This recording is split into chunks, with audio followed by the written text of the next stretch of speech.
propose de faire un focus sur la ville de Djibo, qui est située dans la province du Soum, dans la région du Sahel. Donc Djibo, c'est une ville de 200 000 habitants au moins, parce que depuis l'insécurité, il y a eu déplacement de population. Donc, des populations se déplaçaient des villages aux alentours de Djibo pour se réfugier dans la capitale de la province du Sahel. Djibo est souvent étiqueté comme la capitale ou la ville des djihadistes. Pourquoi? Parce que c'est dans cette ville, en 2016, qu'est né le premier groupe djihadiste burkinabé, Ansarul Islam.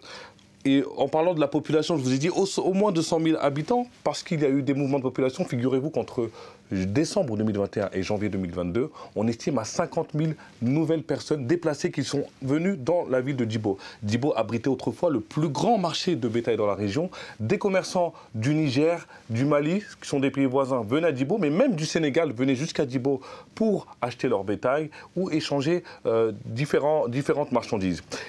Mais actuellement, Djibo est sous blocus djihadiste depuis février 2022. Et blocus, ça veut dire qu'il n'y a plus beaucoup de denrées qui rentrent dans la ville de Djibo. Et je peux vous dire, actuellement, j'ai eu des témoignages, c'est la famine à Djibo. On peut le dire, il y a des gens qui meurent de faim à Djibo. Et le blocus a provoqué également une inflation de prix. Parce qu'il y a des gens qui spéculent sur ce blocus pour essayer de faire leurs chiffres, on va dire. Et il y a, par exemple, je vais prendre l'exemple du litre d'huile qui est passé avant le blocus de 1000 francs à 2000 francs. Le sucre, c'était 750 francs CFA et aujourd'hui, c'est 1500 francs CFA. Donc, ça a complètement doublé. Et Djibo, c'est vraiment la ville qui est symbole de l'insécurité au Burkina Faso. C'est un enjeu stratégique pour les précédents gouvernements burkinabés, mais assurément pour le prochain gouvernement, ce sera l'enjeu stratégique.